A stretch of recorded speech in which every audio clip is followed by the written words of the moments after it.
যুক্তরাষ্ট্র ইরানে যে বোমারু বিমান হামলা চালিয়েছে সেই বহরে ৫, ১০ কিংবা ২০-২৫টি নয়, একসাথে ১২৫টি যুদ্ধবিমান পাঠিয়েছিলেন মার্কিন প্রেসিডেন্ট ডোনাল্ড ট্রাম্প।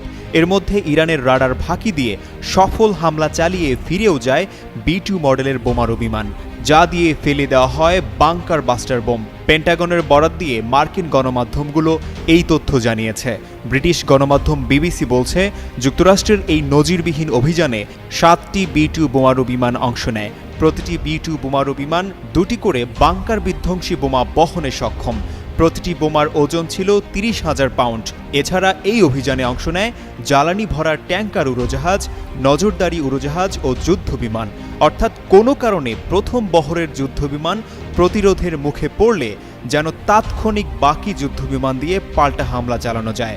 শনিবার সফল হামলার পরপরই টুইট করে নিজেকে ধন্যবাদ জানান ডোনাল্ড ট্রাম্প।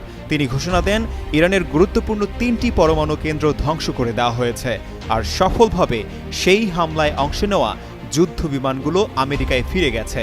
CNN বলছে, টানা ৩৭ ঘন্টা যুক্তরাষ্ট্র থেকে উড়ে এসে ইরানে হামলা চালায় বিমানগুলো। যদিও কিছু কিছু গণমাধ্যম বলছে, ইরানকে জানিয়েই এই হামলা চালায় যুক্তরাষ্ট্র।